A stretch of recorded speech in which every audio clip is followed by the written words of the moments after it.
in a humanocracy, discussions about the future of the company are open, they're ongoing, and everybody's part of that. Whether it's through a strategy process that elicits people's ideas and inputs on an ongoing basis, or some other mechanisms. But it's, there's a broader perimeter of like what are acceptable conversations. My name's Katrina. And I'm Steve. And we are curious about how changing conversations can change organizations. Yeah, and together with our community of transformation nerds, we're exploring how to leverage conversations to make our workplaces more fit for humans, but also more fit for the future. We'll use our podcast series to do just that, while being in conversation with business and thought leaders who have interesting perspectives on the topic. So, without further ado, let's start the conversation. Today's guest is Michele Zanini. Michele is the co-founder of the Management Lab, and he's the co-author of the book Humanocracy, Creating Organizations as Amazing as the People Inside Them. He works to help organizations become more resilient, creative, and engaging places to work by inventing tomorrow's management practices today. We collaborated with Michele on his book Humanocracy a couple of years ago, and we're looking forward to explore the book through the lens of conversations. Welcome, Michele. Hey, Katrina and Steve, so good to see you again. Likewise. So nice. Yeah. So we're pretty excited to talk to you about humanocracy and your thoughts on, the attributes that make humanocracies, but looking at it through the lens of conversations. And that's what we're thinking could be the starting point here. But to give context to people listening, I think it would be great just to have a couple words on what is a humanocracy. Could you give us some insight? Yeah, and I'll try to make this short, but the premise of Humanocracy, which is a book that Gary Hamel and I wrote a few years ago, and it's just kind of the driving force behind a lot of our thinking and our work, is that most organizations are not as capable as they can and it could be. They're not as resilient, they're not as innovative, not as engaging places to work as they can be, as the people inside of them are in their personal lives, and in their, with their potential. And the reason for that is that, they're just not set up to unleash those kinds of capabilities. They have this model, which we call a bureaucratic model, that was, developed in the early 20th century, really with the objective of, having efficiency delivered at scale and conformance and control being driven from the top down. And that's a model that might have worked in the early 20th century when information was really hard to move, where people mostly were semi-skilled, some of them were illiterate, and where the pace of change was very, very slow. Obviously none of that is true today, but organizations are still stuck in that model. And so what we need is a different model where, the guiding principle isn't maximizing conformance and efficiency. I mean, those are important, but it's rather, you need that, but you also need a system that really unleashes contribution of everyone in the organization.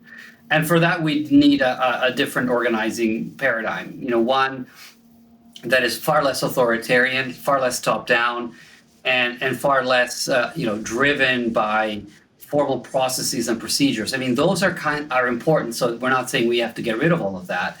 But we probably need to ratchet those massively down and create space for people to be much more entrepreneurial, much more innovative, and much more collaborative than they are today. So, and that requires a different organizational design, a different kind of paradigm. And we can get into that and what it means in the context of conversation in today's discussion. Thank you for that. I think just to give a overriding sort of takeaway also from having talked with you guys on this is this is about unleashing the wisdom of the crowd on really worthwhile problems and just finding great ways to do that in our organizations. So Steve, I can see you're dying to ask a question. Yeah, it's actually like if you then glue conversations to the idea of a humanocracy, I think it's interesting to think about how are conversations different in a humanocracy. And you've been spending a lot of time talking to leaders of what we would call humanocracies, and I'd be curious to hear where you see the differences, because our perspective is that the conversations are actually the elemental level of engagement in an organization. That's where we come together. That's where we create anything together. That's in a meeting or in a conversation. And therefore, if the conversation doesn't unleash contribution from everyone, if the conversation is not engaging, then obviously the organization is neither. So I think it's interesting to look at, what does it take then to take that idea of a humanocracy? What does it look like when that manifests in a conversation? Yeah, that's a good question. And let me just maybe contrast that with the way conversations happen in a kind of more of a bureaucracy, as it's called. And by the way, bureaucracy, I know it sounds like a weird term. It's maybe something you describe the post office, with or the government department. But in fact, if you look at the attributes of bureaucracy, which is sort of, big leaders appoint small leaders, roles are defined in a very kind of formal, rigid way. Decisions are made again from the top down. A lot of the behavior of people and units is governed by very specific principles, procedures, policies. Again, most of them kind of developed kind of by central staff functions. I mean, all those things, and where like career advancement is a matter of how many rungs of the ladder you climb, and compensation is again based on your title, not what you contribute, right? And the value you're adding. So all those things that I just mentioned apply, I think, to 99% of large scale organizations around the world. We don't call ourselves, as people operating in bureaucracy, but that's kind of where we are, right? And some are more than others, and I don't want to paint a caricature, right?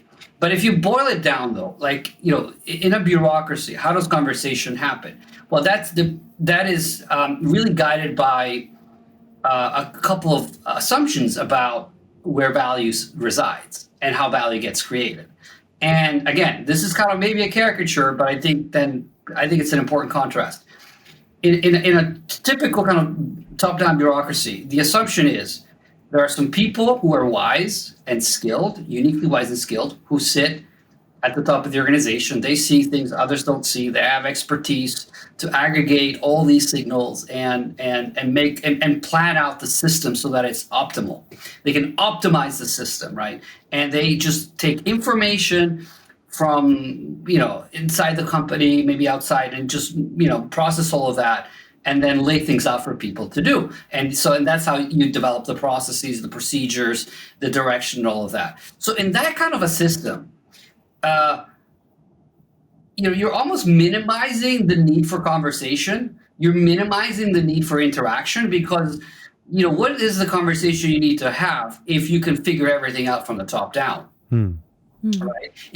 So maybe the only conversation worth having is between like the functional leads and the senior people who then think the big thoughts and compare notes with each other and so on, and maybe the next level down.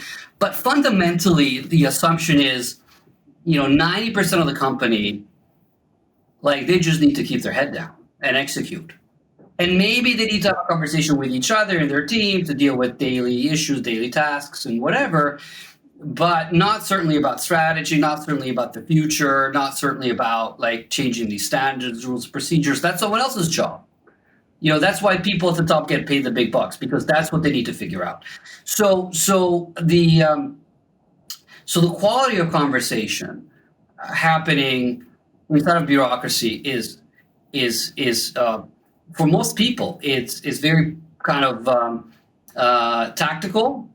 And focused on very narrow topics. Like you need to get something done, you need to talk to your colleagues. But it's not about the future of the company. It's not about like the big issues that are emerging. It's not about how to improve, right? That those are all things that we're just not even thinking that should be part of it, right? And so part of it is because how you design these processes and where you concentrate power, but it's also because, as I said, like it's hard to have a conversation about something that is uncomfortable, especially if it goes beyond your role.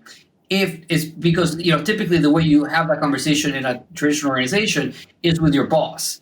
And since like your boss is basically the person who decides your future, you're very unlikely to say things that might be upsetting to him or her because you're kind of taking a career risk.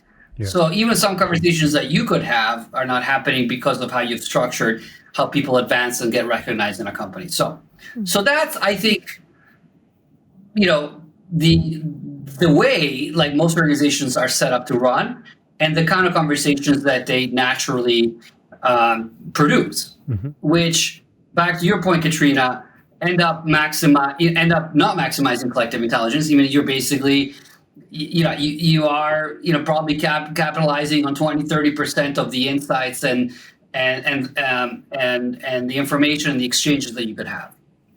So that's sort of like, I think most companies, and we shouldn't be surprised that that's what happens in organizations because that's kind of what they're built for. Okay, even though we may not want to, may not be aware of it, but that's kind of in essence what you have in a more of a humanocracy. And again, humanocracy, I don't want to make it sound like it's a very baked, highly complete and specified model. It's more of a set of principles that you see exhibited in companies that run in a kind of post-bureaucratic way, and we can come up with some examples of that and some illustrations. But in a humanocracy, discussions about the future of the company are open, they're ongoing, and everybody's part of that.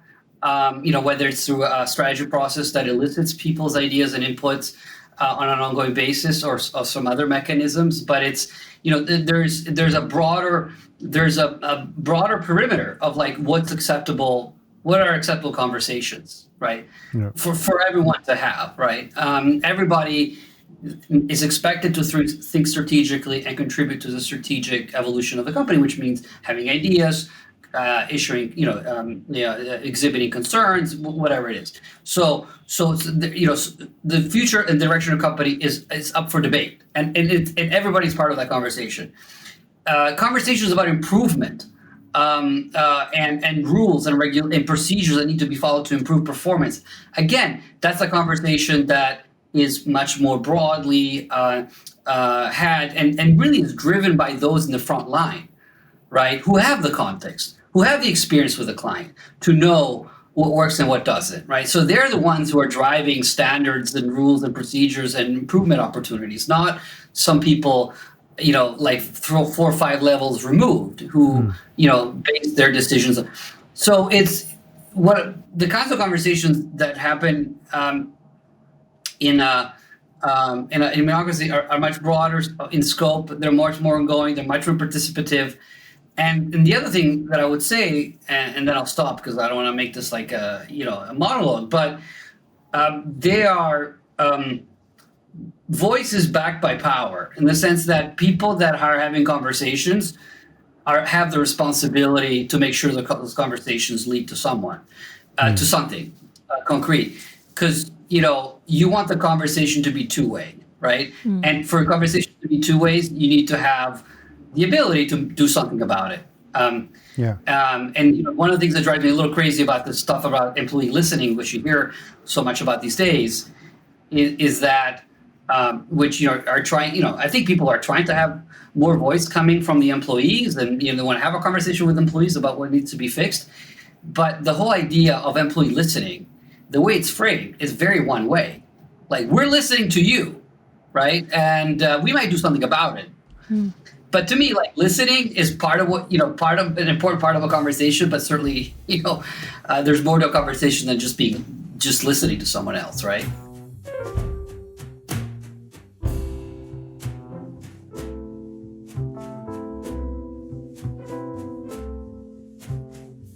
When I think about the organizations that are good examples of humanocracies.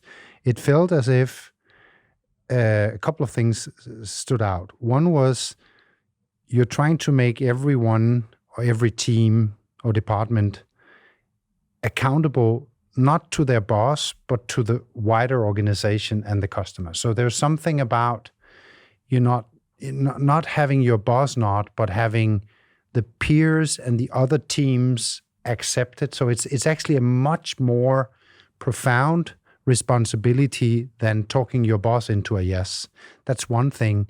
And also it felt as if, and maybe you can qualify this, when I meet these guys, last time I was with you in San Francisco, it felt as if those guys went into conversations with a pretty high consciousness as to how they were in that conversation as human. There was a special texture to it that was different from, if I may, the average boss that would go into the room and just default take the role as the leader of the conversation because that person happens to be the boss. So, and whereas they kind of entered differently into the conversation. Could you elaborate on that, or was that just in my head? Matt, could I actually just intervene, because I want to make sure that we are making some practical examples. So just to add to this, yes, before you answer, some of the concrete examples of the conversations that I at least noticed and that you are alluding to here might be like how hire are treating themselves like micro enterprises and making contracts across these micro enterprises, or Morningstar with their colleague letter of understanding, which is basically me saying to you, Steve, at the beginning of the year, this is what I promise to do, and that is the contract that I have. Maybe you have some other interesting examples to add, Michele, but I just wanted to add those so that people have some images in their mind. So that's totally fair point, Katrina. Let's get down to the practical details, and I'll try to answer Steve's questions in light of those. And Steve, you were making some very good points that conversations in kind of these post-bureaucratic companies are far more lateral than they are vertical.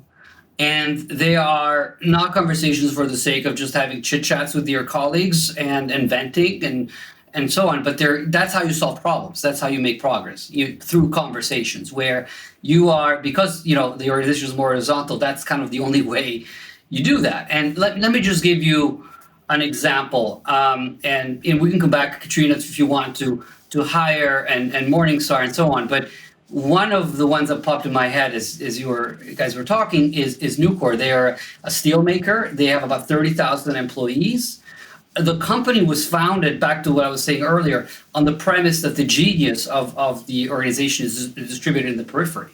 So the whole organization is set up to make teams, production teams, responsible and autonomous for driving productivity and meeting targets. So they're very, very decentralized and disaggregated. Mills have their own P&L. They have about 80 or 90 of these around the world, and inside of each mill they have a lot of teams working on different parts of the production process, and each of these teams is independent. So how do you get the value, the coordination that you need, right? Because these are integrated processes, and these mills are kind of making similar things for different customers, and so they have shared problems, or they want to maybe coordinate purchases of things, or go to clients together, right? And so the way they do that is, and one example, they have many different ways of doing it, but one example is what they call best marking. So let's say that you are trying to solve a problem like, hey, I want to make steel plates, and I've never made steel plates. You look around the network of mills at Nucor and say, well, this team does steel plates, and by the way, there's total transparency in performance, which is another key. So you understand who's doing particular things really well, so you know who they are, and you go to them and say, can you come to us, explain how you do this, or can we come and spend time with you to understand what you do? So they have these visits. Some last a couple of days, some can go on for 2 or 3 weeks, especially if it's something complicated, or if you're building a new furnace and someone has built something similar in another mill, they'll come and explain to you how they did it, and they might be able to help you with the installation of that. And so there's this direct exchange between these teams that come together and transfer knowledge and problem-solving expertise in a very kind of organic way. And they have thousands of these benchmarking visits that happen all the time. And there's a sense of reciprocity. So even every one of these mills is independent, there's a sense that, hey, like I'm willing to go help this other mill and maybe take some of my people outside of the production line to go do that. That might take it's a bit of a pain, but I'm willing to work through that, because you know what, like 6 months from now, I might have a problem and I need someone else to help. But how do they do that, Michele? Because in most other organizations I can think of, when they try to have these centers of excellence, it feels like headquarter is coming to you with best practice, and there is this, just please leave us alone. So with the way you talk about this, it's kind of everyone is willing to lean in. Everybody is curious as to who has something to offer, who does something that we don't get. How do you foster that, market of curiosity versus just leave me alone? I mean, leave me run this kiosk and you run yours. Yeah. So it's a very good question. And there are lots of ways in which they do that. First of all, the fact that everybody is evaluated on productivity and profitability. So each production team gets paid a weekly bonus based on the number of tons of steel they ship safely, and so they're forever looking for ways to improve their productivity, and so they're going to be the first ones who are curious to see, like, how can we do this better, right? And who else has done this? So there's the motivation to do this, right? And by the way, the way that motivation often works is that, at whatever level you are, part of your work and your comp is based on the next, the performance of the next level up. So if you're a production team, part of your comp is based on how the mill does as a whole. So you're not just thinking about your piece. If you're the manager of the mill, you're responsible for, part of your comp is, how do other mills in my division? So you might have, mills that make flat steel versus other steel. So they're different. So there's always like you're compensated at one level above yours in addition to your own performance. So you have this broader view. So that's one. So compensation is one. Transparency is another big one, in the sense that you want to know, like, who's doing this well, right? And who isn't. Third, they rotate people a lot. They rotate people within the mill, and they rotate people across mills. So there's this, cross-pollination. And then the last thing that they do is that they really do very, very hard try to create this sense of community. Basically, I can't tell you how many times I visited several of their mills. How many times, totally unprompted, they talked about the fact that we're a family. We have this sense of, like, shared trust and long-term orientation. They don't lay people off. So it's a cyclical, obviously, a company explosive business cycle. But when they have downturns, they don't lay people off. What they do is they shorten the work week, so everybody stays. Maybe they get paid a little less, but everybody keeps their job. So you have the sense that you're part of this. You're in this for the long term, and so you want to build a company that is effective because you're going to be there for a long time. You're not just there for 6 months and then leaving. So all those things kind of help create this, it's amazing. The company has very few central functions, so the best practices don't come from the top down.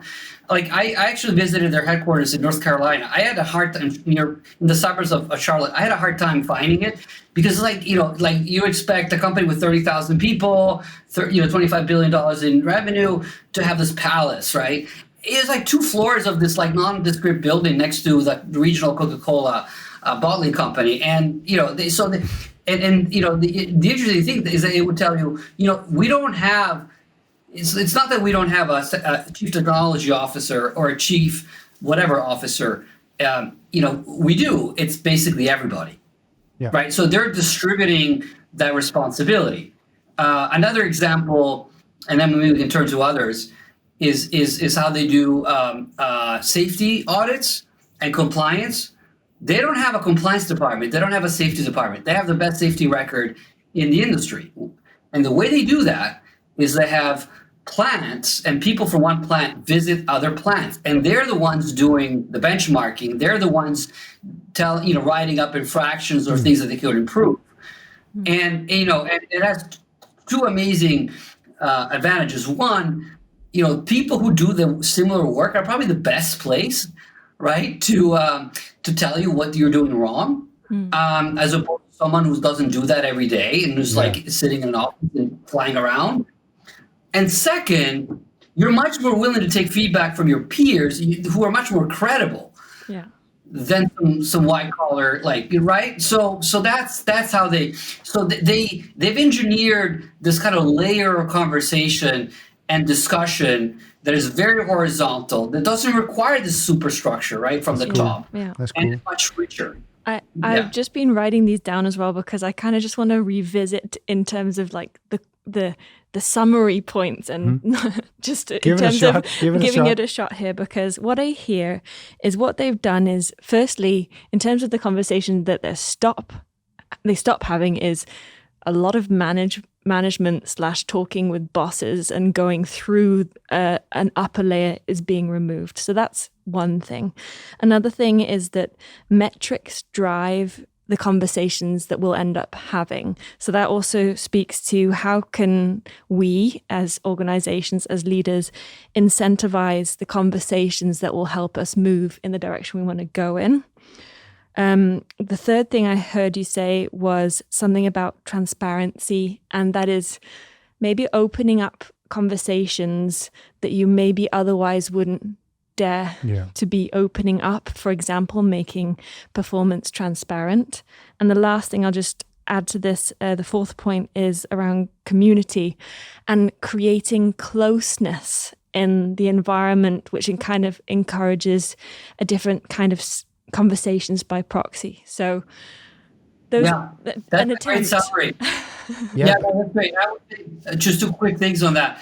So first, I would also say that conversations are backed by authority, by power, by responsibility, right? So the people are having conversations, can do something about it, and you're trying to localize that and distribute that as much as you can, so you can have more meaningful conversations.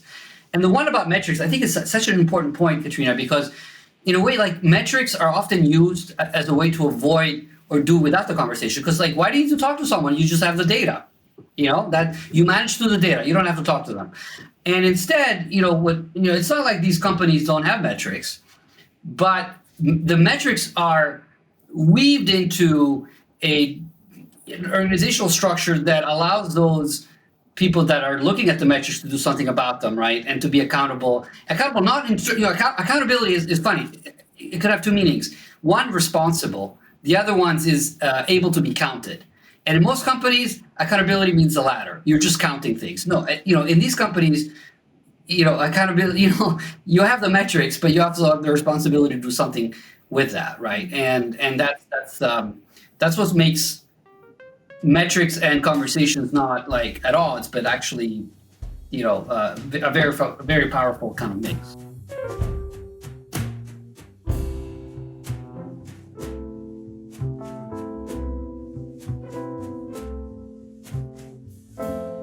I think there's an enabler for these things that is conversational, because all of these principles lies on the foundation that I, as a leader, will have to be comfortable with the fact that people are having conversations vertically and horizontally that doesn't involve me. So I literally have to have both the confidence but also the consciousness that the conversations in themselves will take care of, meaningfulness and progress. I.e., I don't need to go in and steer. I don't need to go in and give it direction. The the consciousness of the conversation will offer that, because there are knowledgeable people that are dependable and responsible and so forth. So there's something about, if I look at the general organization that I would often meet, there's something about how do we detox the leader to actually dare and have the courage to let go of that sense of control. You have to go by me if you want to talk to this guy. If I'm not involved in that conversation, I'm going to write you an email saying what's going on. I can't think of a week where I'm not involved in some kind of conversation of a boss who thinks that another boss or somebody did something that, and it just sounds with this that we have to somehow detox ourselves as leaders. We have to get to a new consciousness level, and we also possibly have to have new capabilities and equip the organization to own these responsibilities. What's your thinking on that? Because it doesn't just happen. I need to let go of the control. The organization needs to really own it with the right consciousness. Yeah, it's easier said than done, for sure. But, I think it's an experience. I would say most leaders, and we talk about employee engagement, how terrible the numbers still are. But if you look at the engagement of managers, it's not that much better, right? And so I think there is a way to frame this as a win-win, where you actually are having quite different conversations and more pleasant conversations and more fulfilling conversations if you just take a different style. Like I just, remember, like I was, one of the companies we mentioned in our book is Michelin, the tire maker. And I was visiting one of their plants in South Carolina and talking to some of the teams on the line. And the supervisor who went through this change, they had this amazing process where they tried to experiment with giving teams more latitude for fixing problems and production snags, maintaining, the machines and whatever, so taking away from that conversation, functional people and as well as supervisor. And one of the supervisors told me, because these teams operate on 3 8-hour shifts, so they work 24 hours a day, right? So, and there's one manager, one supervisor for the 3 shifts. So it used to be that the manager would get calls at 3 a.m. saying, like, what do we do? Right? There's a breakdown or there's a snag. Like, what do we do? And he's just like, I'm not having that conversation anymore because like the team is dealing with it on their own, like right there where they have the conflict. And so like not only is it better for me because I'm not woken up at 3 a.m., but like I can focus on like, how do I develop this team? Do I have the right skill mix? Am I setting the right objectives? Like, and having, you're having a completely different dialogue that is like better. So one other team at Michelin told me, like, basically everybody leveled up. Everybody's just having better, different conversations. And basically before it used to be the supervisor was only focused on his or her team and not really focused on like the future of the plant or the company, but now they were having that conversation as well. And so like, of course, like some of these companies have, that we mentioned, Humanocracy, have fewer managers, but the managers still exist. But they play a completely different role. And as this kind of little example Michelin suggests, this is something that you kind of have to, you can't just think yourself into a new way of acting. You kind of have to act yourself into a new way of thinking, right? You have to experiment with your team and try different things and say, like, what can you do that I don't do? Or you shadow me and, for like a couple of days, maybe one of the teammates shadows me and then they tell me, what is broken in our conversation? What kind of conversation should we be having that we're not? Like, and so that you really need to start and do that. So, and there's no substitute to practice and experience for making that change, right? Can I just test an idea, like from a transformation point of view? So say that we have an organization that wants to work their way towards being more humanocratic or whatever, however we phrase it. We believe that conversations is actually a great tool for that, in the sense that the conversation has the potential to empower everyone, because everyone owns certain conversations. No one in an organization does not own a conversation. So therefore, the argument is, if you can identify for a given organization, what are the acupuncture point conversations that actually has a transformational potential. So identify the handful of conversations that are either not taking place, that are broken to some extent, that if we leverage them, if we lift them to a new level, those trigger points or acupuncture points will actually generate a fundamentally different conversation. What do you think about that, you could say, change metaphor? Yeah, no, I think that's really good. And just the organizational acupuncture piece I like, and having the explicit discussion with what are the conversations that we're not having, or conversations that are happening with, only a few people, where instead it should be a broader set of people, or a different set of people, different voices that are just not being heard. And we can come back to that. The other thing I would say is, like, what conversations are we having that we should stop having? Yes. And there, I'm just, the thing that pops in my mind is there is a lot of backroom political BS and jostling for position, and credit taking. How do we stop that? Yes. I love these. These are such good examples of conversations where when you say them, also, like, the conversation after the conversation. So we've just been in a meeting and then I need to call somebody and be like, oh my God, Steve said this. It was so annoying, da, da, da. Like, that is a great example of a conversation I could do without in my life. And, the ones you listed there, it's almost like there are 8 pet peeve conversations that are definitely happening in everybody's lives. Yeah, and some of them that you're pointing to, Michele, are systemic. So a lot of the conversations, for instance, around budgeting, are just totally corporate theater. We're just playing a 4-month period of conversations that is just negotiations, that are leading we know exactly where they end, but we play the theater, we take up people's time, we actually accept shallow, artificial conversations, and therefore we are also accepting a culture of wasting time. And so I think it's actually, if I really push it here, I would say it's toxic as a leader to accept these not meaningful conversations that actually doesn't progress us, that doesn't take us where we want to go. If we accept them, that's where we have people attending sometimes up to 50% of the meetings that they attend. They say they're not worth it. Yeah, that's not free. Yeah, and some of them are like unproductive meetings, and you don't have a really good structure. And some of it is like the informal, right? The informal politics and all of that nonsense, which, like a bureaucracy sounds good.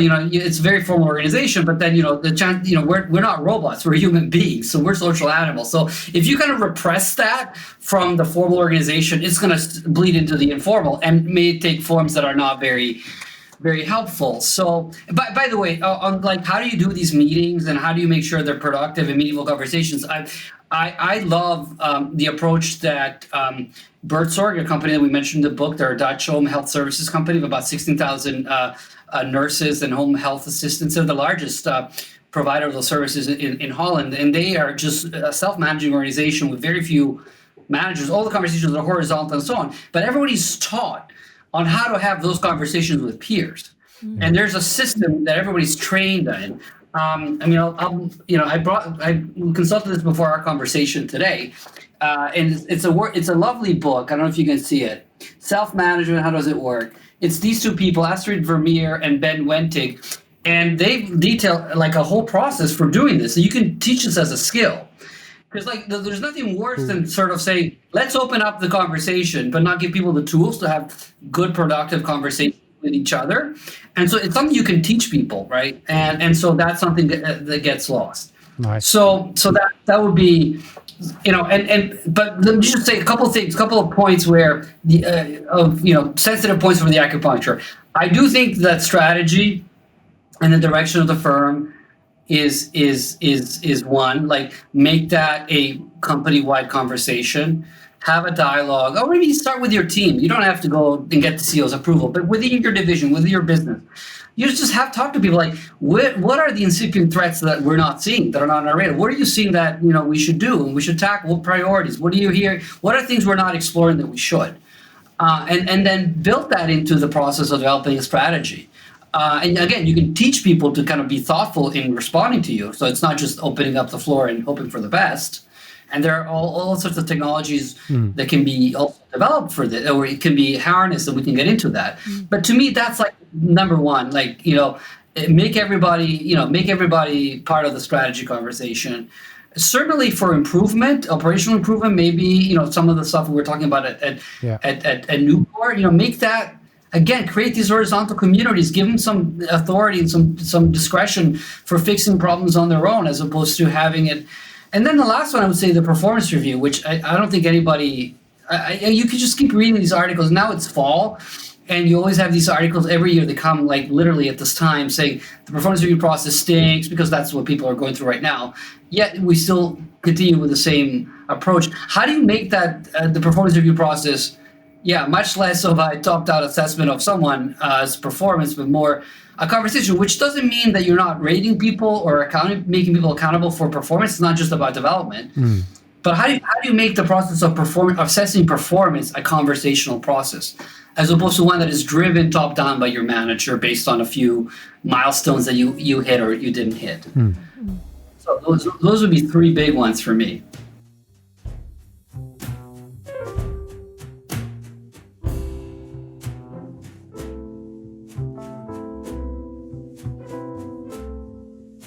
The last thing that we do is that we kind of do a round and say, based on the conversation that we've just had, what is it that we'll be bringing into the next conversation that we'll be having?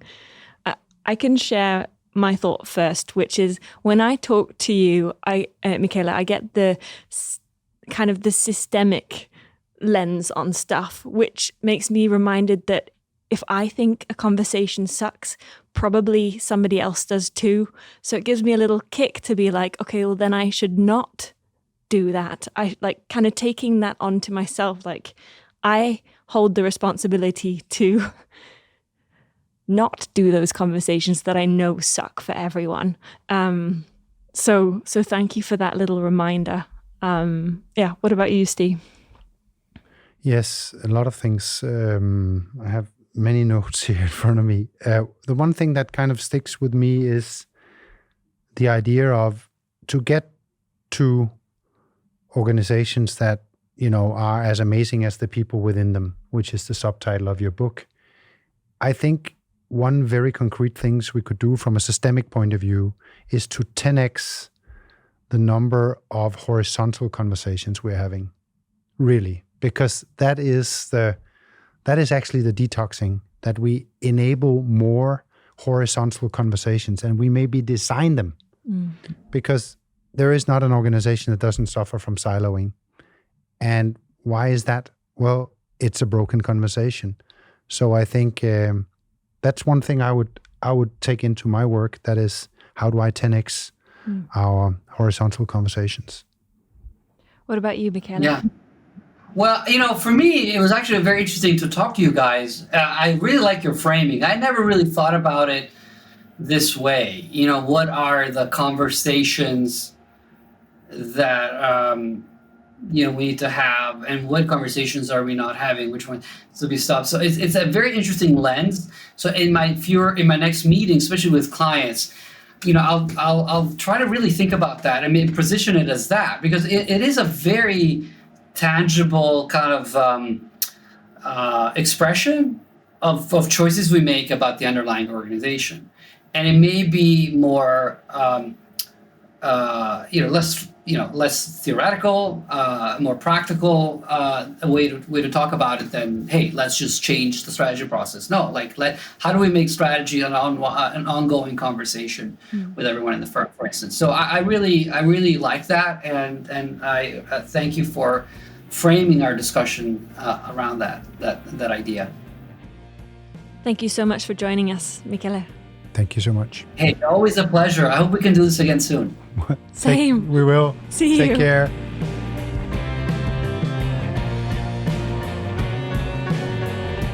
If you're interested to follow up on any of the references in this episode, follow the link in the episode description.